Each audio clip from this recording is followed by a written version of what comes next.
So good morning, everyone. Today marks 343 days since March 12th, believe it or not. We have now completed 48 weeks. We're entering week 49 tomorrow, so it's been a long haul, but we're getting through it. Things are getting better. Happy to say that there's no one that passed away from COVID-19 yesterday, so that's a good thing. Our death toll still stands at 345 since the outbreak started. As of today, there's been 19,784 cases of COVID-19 in Albany County. We have an increase of 66 positive cases since yesterday, and there were 37 new positives the day before that, and we're 58 the day before that. So it's been going up and down, and it's not it's a relief to see our numbers going down. But if you back up 11 months ago, or you back up, 5-6 months ago, there were big numbers back then. But compared to where we were at after the holiday, it's great to see us coming back down and hopefully get to zero someday. Our 5-day average is 63.6. It was 63.4 5 days ago, so that's good. Just 2 weeks ago, our 5-day average was 112.8. If you think about it, just over 2 weeks ago, how far we've come in 2 weeks, just to give you an idea. There are currently 1,655 people under mandatory quarantine. Yesterday, that was 1,535. Of our new positives, 18 have had close contact to a positive case. 5 are healthcare workers. 43 don't have a clear source of infection, and 61,414 people have now completed quarantine, which is good. 19,193 tested positive for the virus and have recovered. People are recovering, but it is a long haul, and Dr. Whalen can maybe touch on this when I turn it over to her, that I know people say, yeah, we have a lot of recoveries, but it's a long haul for them.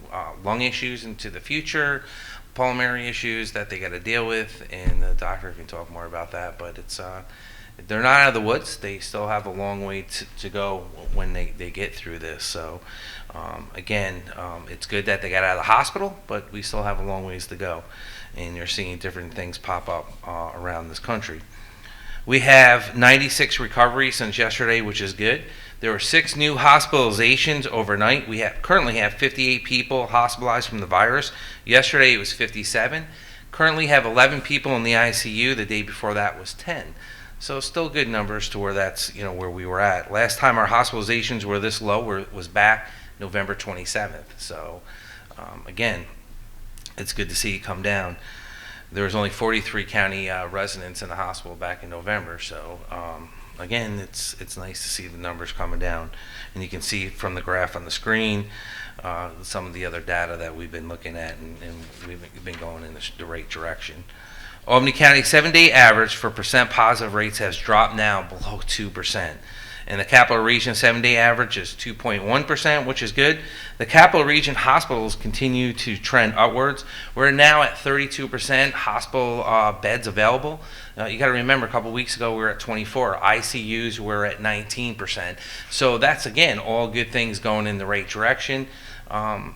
Thank God, I say this, that we didn't have to open up that midship hospital at our old nursing home, that we did the partnership with St. Peter's partners and Dr. Reed. And I have to say that it's available, it's ready, and hopefully never have to be used. It's part of logistics, things that you do behind the scenes that you hope you never have to use. And I'd rather just sit there, collect dust, and hopefully that all it ever does. And we just continue to go in the right direction with everything. So, which is good. So please continue. We're not out of the woods. We're almost out of the tunnel, but please continue to wear your mask, cough into your arm, clean your hands, stay 6 feet apart, and we're going to continue to get through this. So, again, we had some questions about the flu. I'll leave that to Dr. Whalen.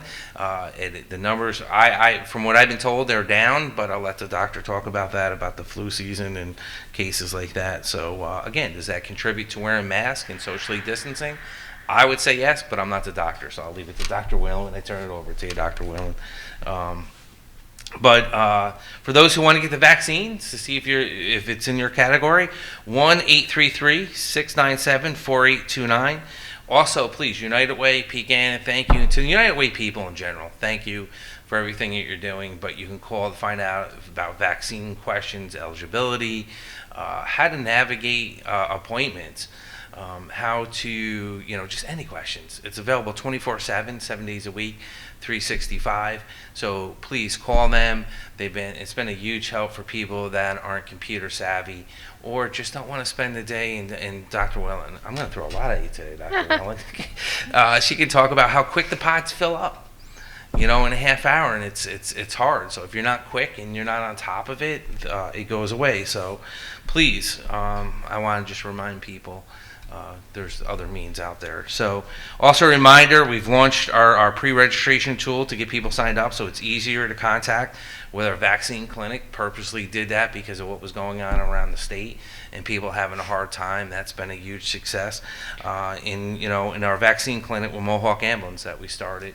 That's going out and who's been doing a great job. So I do want to thank Mohawk Ambulance and that partnership with the mayor, Mayor Sheen, and everyone else, and the leadership of Dr. Whalen over this whole thing. So thank you.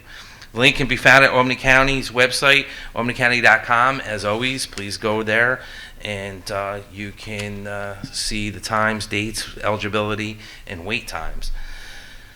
I'm happy to say this partnership with President Biden and FEMA and the governor that was announced yesterday is something we've been striving for, not just here in Albany County, but across the state of New York, across this nation. It's something that should have been done in the beginning for these communities. It's the main reason why we set up the vaccines with Whitney Young and went to, literally street corners to give, COVID-19 testing. The reason why we launched the thing with Mohawk Ambulance. The reason why we've been giving so much vaccine to Whitney Young to get it out into these communities. I'm glad it's long overdue. It's something that should have happened earlier on, but it's a great partnership. So I do want to commend the president, the governor, and FEMA for making this happen. It's going to be at the Armory, as everyone knows. It's going to be for that zip code initially, and then when that zip code's done, it's going to expand out of there. And I want to say this. My deputy brought up a good point. We have the Capitol Center tied into the Times Union. Plenty of parking. We actually, if you come through our pod, you literally, after you get your shot and you got to wait that 15 minutes to make sure that you're okay and didn't have a reaction, you walk out the back door and right to the parking garage on the corner of South Pearl Street. We pay for parking. You don't have to pay for that. I'm hoping eventually then maybe we'll have the Army move down into the TU Center because it's going to be more accessibility when they get outside that zip code and this continues on, because they do 1,000 vaccines a day, for walking up and for transportation through CDTA and Carl Brazil's great leadership there and the men and women of CDTA. It's great. But if you got to park a car there when it gets to that point, and that's going to be a luxury problem when it gets to that point, we got to think ahead of the curve, and it'd be a good, unique opportunity to move it where they have plenty of parking. So, but it is a great partnership. This will also build on our vaccine delivery initiative. Again, we launched with Mohawk Ambulance Service, sending doses directly to the underserved community in Albany. One of the things too, I still want to address, and I got to continue to address this because we have to continue to get vaccine to Mohawk. There's a population of people that haven't gone out, that are afraid to go out, that are in that age group, or they got underlying health issues, that haven't left their house in almost a year. Think about that, a year. There's people that are homebound, and I've talked about my sister-in-law 1,000 times. People like her in that situation, and unfortunately there's many more like her. That can't get out.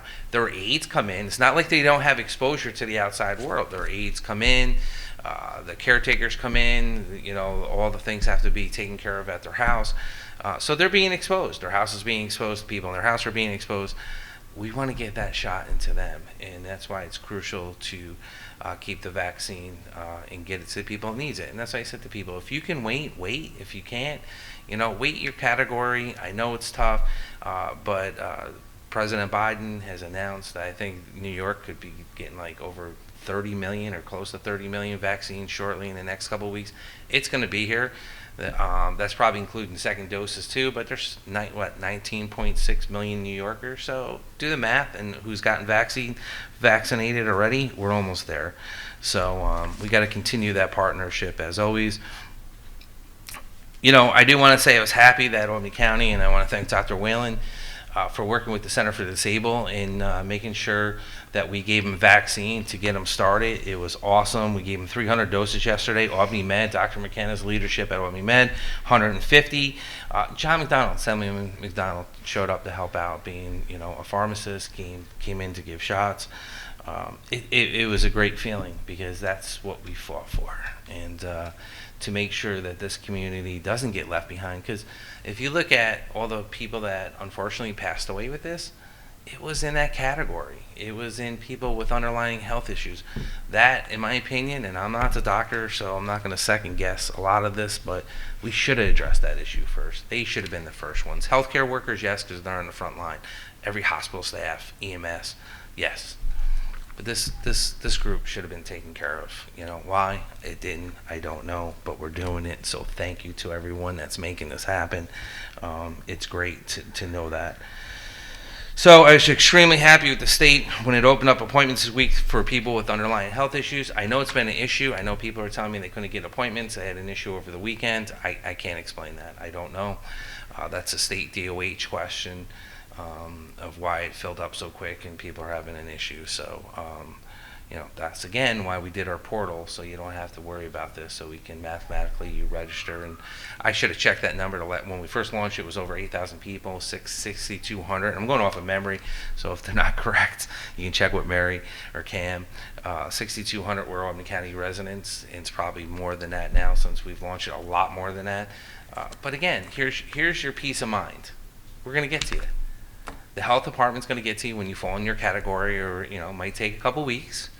But at least you don't have to worry about getting online every day and doing the Hunger Game and hunting it down across the state where you're going to get a shot. Because it breaks my heart when I hear people going to Utica, and I don't want to say who it was, but there's a senior bus going up to SUNY Potsdam, bringing seniors up there to get the shots because that's the only available place they could go.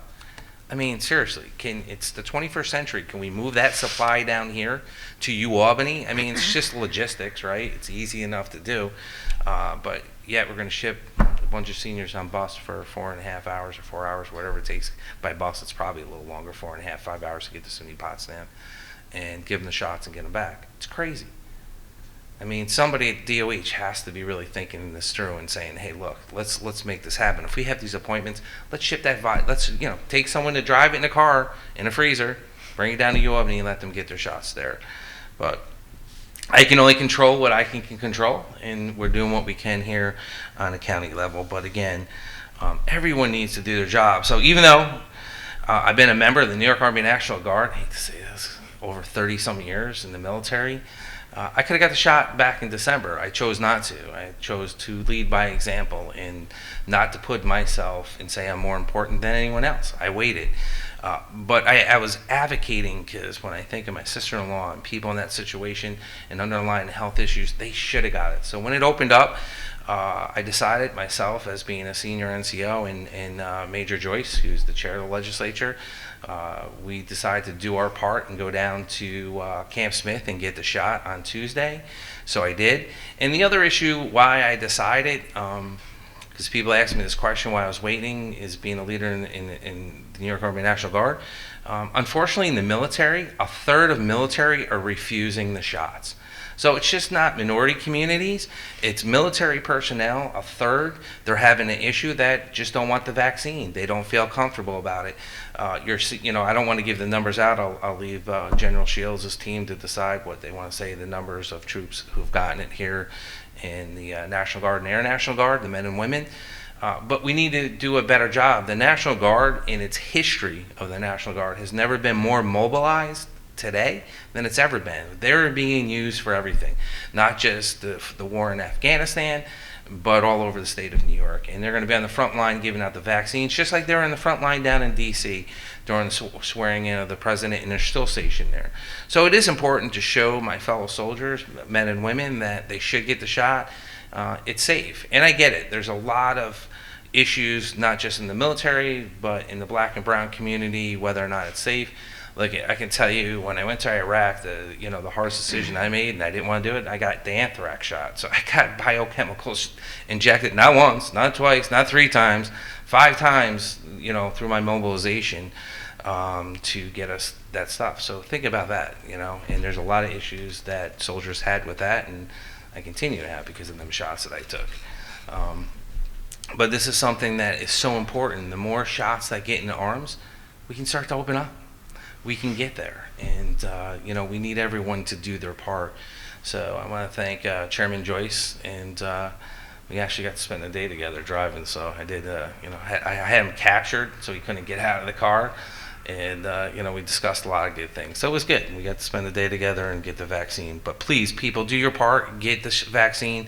I know there's a lot of questions. I know there's too many people being, very down on the vaccine. Why it came out too quick. The studies weren't done. I want to wait.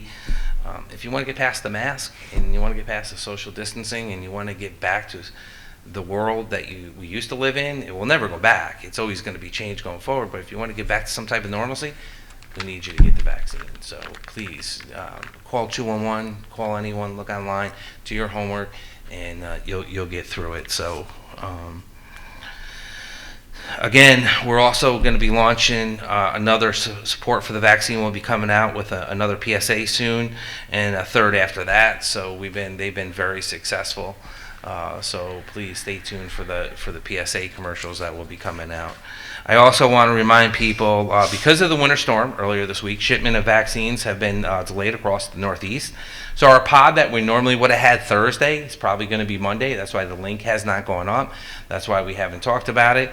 Unfortunately, we're not just dealing with this in Albany County. It's across the state. I know like Albany hadn't had an issue. They got their supply. I know Sheriff Apple got his supply for his pod on Wednesday, but we did not. So for whatever reason, we did not. But it's something that's happening. So I just want to remind everyone, we're hoping that it can be rescheduled for Monday, February 22nd, but the County Department of Health will have to confirm that pod is moving forward once they have the vaccine in hand. It is anticipated that Monday the second dose pod will be at the same time, 4 to 7. Unfortunately, the state's electronic scheduling system, the CDMS, sent out reminders to those that have been scheduled to receive their second doses tonight. Our Department of Health has been reaching out to those individuals via email. So please, State Health Department, come on. We can't notify people we're going to have the second dose for them and it's not here. You know better than us. You're tracking this. We need to work together on this. It's continuity, and we need that continuity to make sure, we don't want people showing up Thursday, unfortunately, until we get confirmation, until that vaccine gets delivered to our Department of Health, we want to wait. But be patient. It is coming. We know the doses are coming.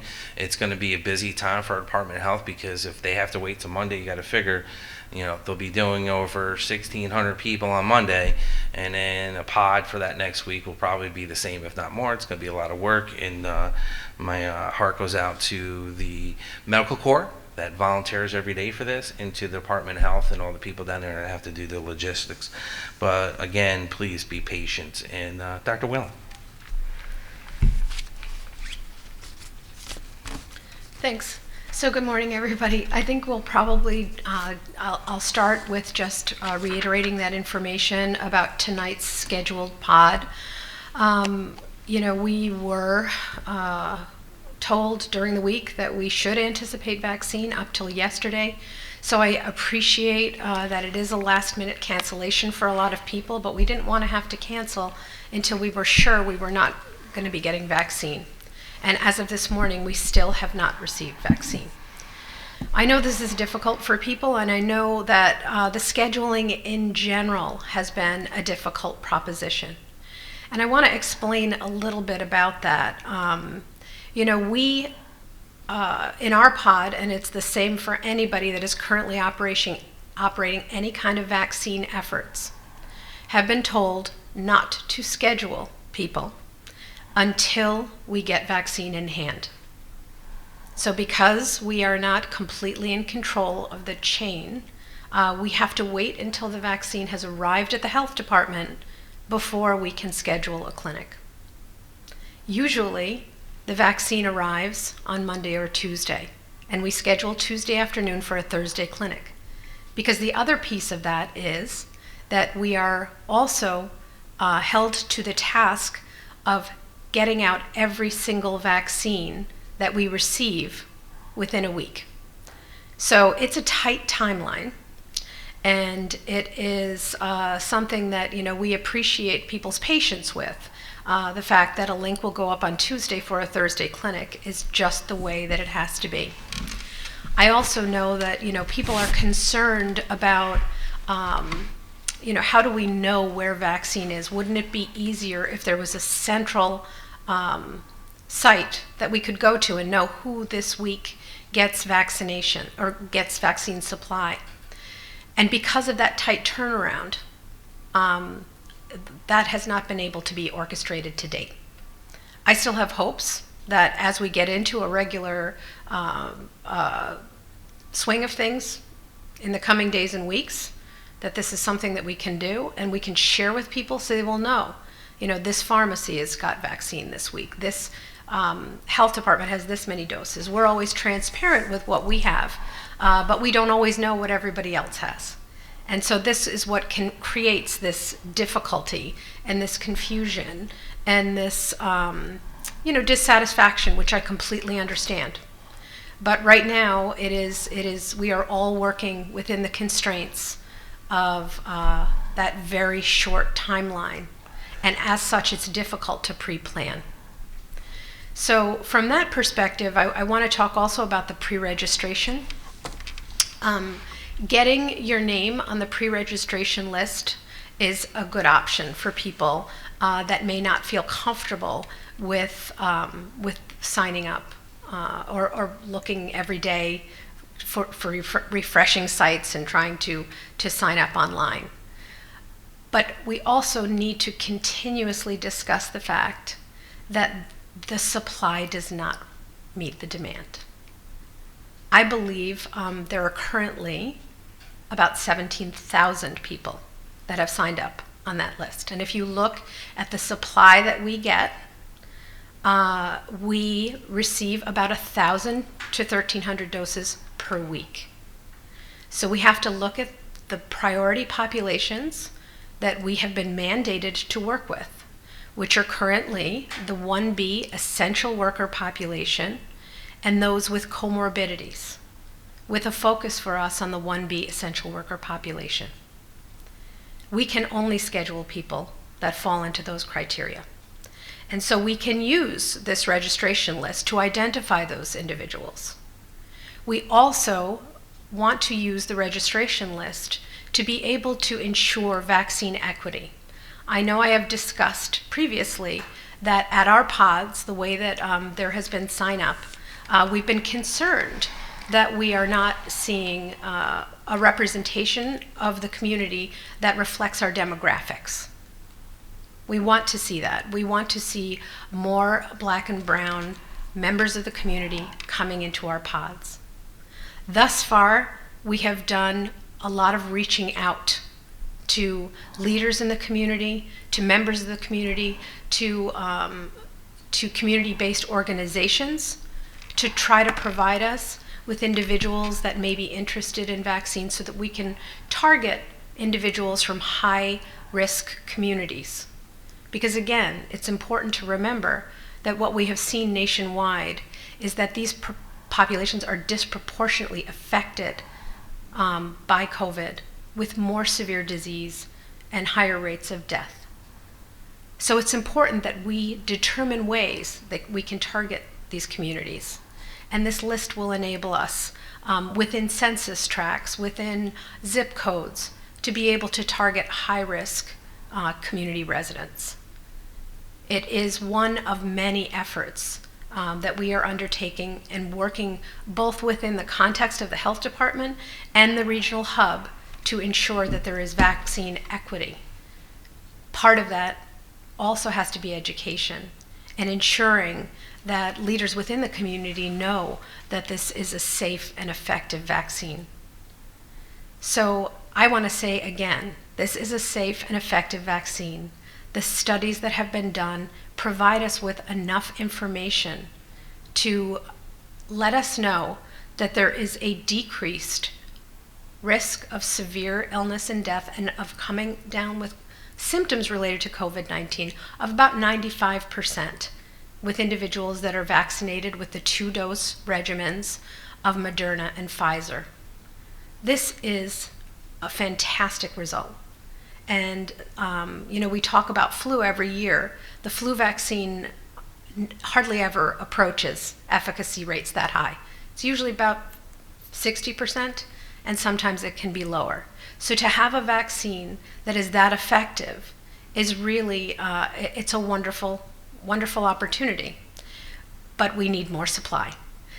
So I was very happy to hear yesterday about the new state and federal effort at the Washington Avenue Armory. That is an ideal location to target vulnerable communities, and it looks like they're going to have 7,000 doses available a week. So this will bring a lot of vaccine into the area. I believe that's going to be open in the beginning of March, so that's weeks away, and that is another thing that residents of the capital region can look forward to. We are hoping at the local health department that our supply continues to expand. We are also hoping that we will be able to vaccinate all that are eligible for vaccine.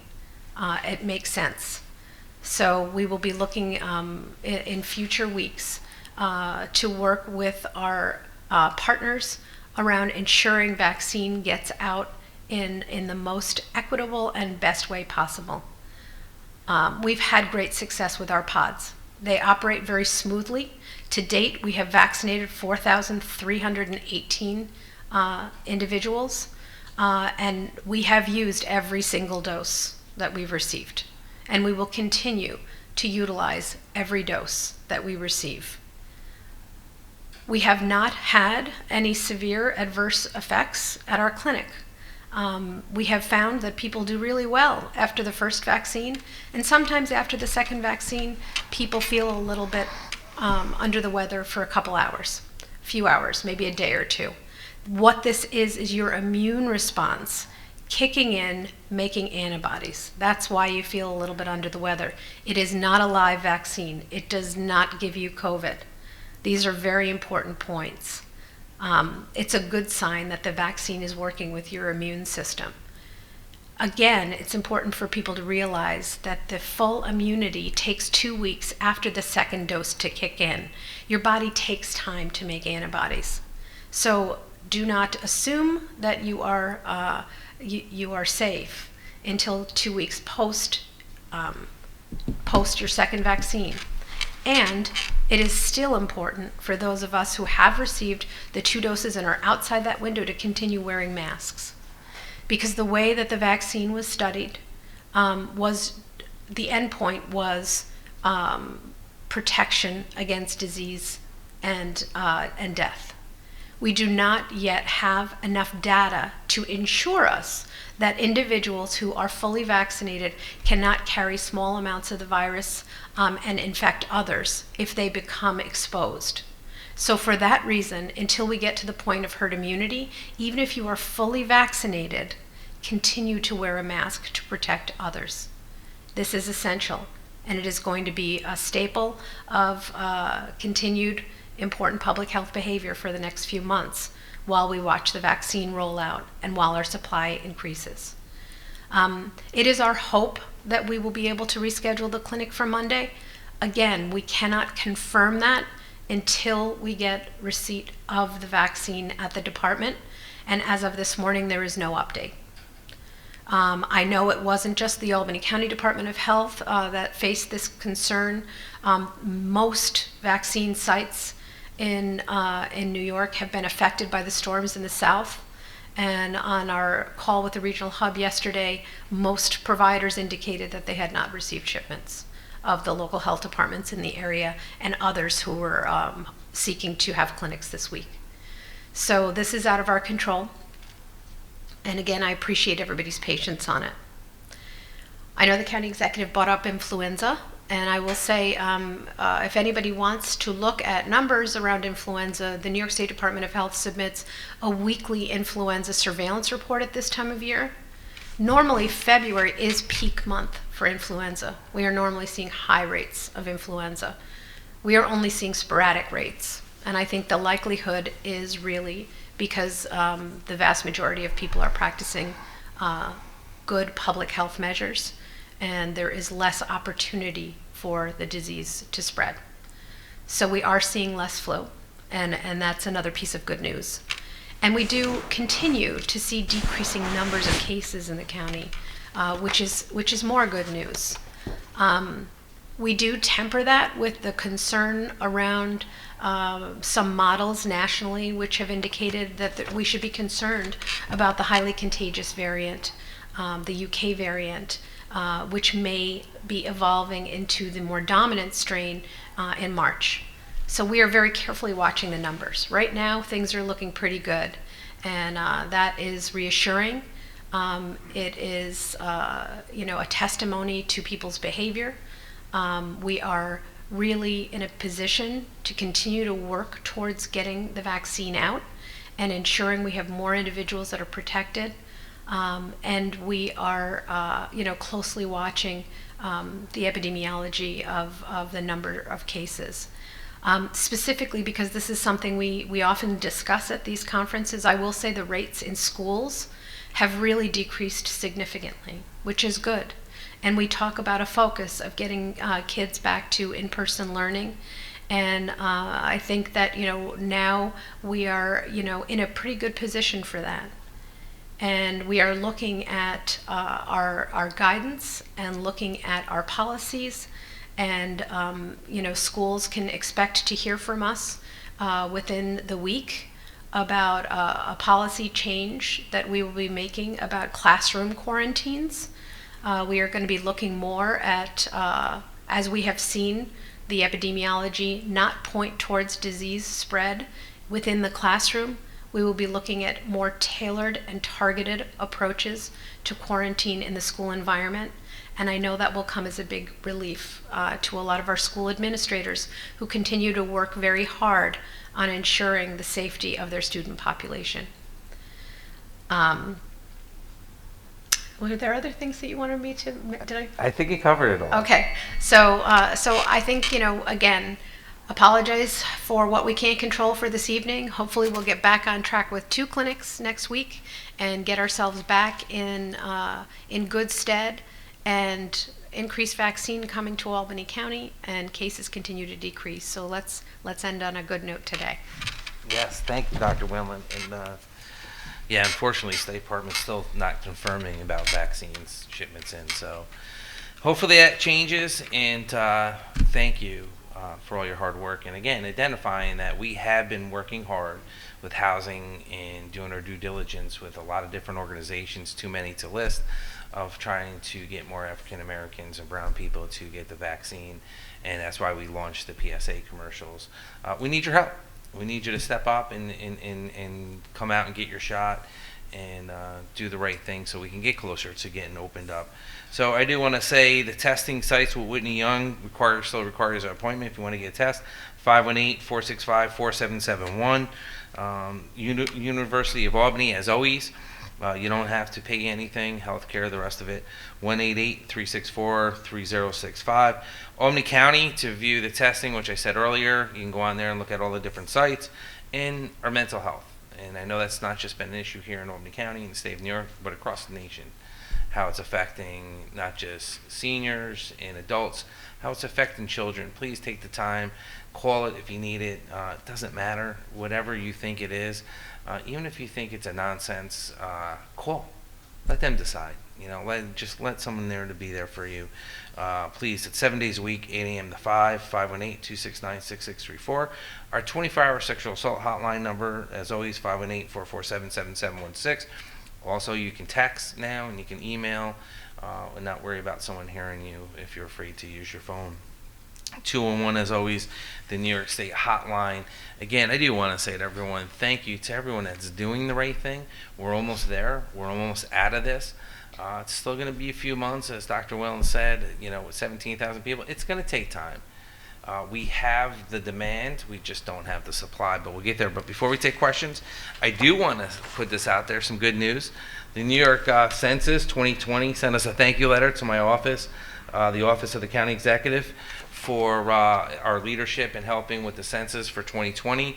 Very important. Thank you for sending us this and recognizing the hard work that we did trying to count everyone in Albany County. So again, to everyone that was out there that helped, thank you. To every organization in a partnership, thank you, because it wasn't just my office, it was so many other people. So, but I do want to give a shout out to my office, to everyone in there, and say thank you. Hard work does pay off, and it was nice that we got this from the Census Bureau.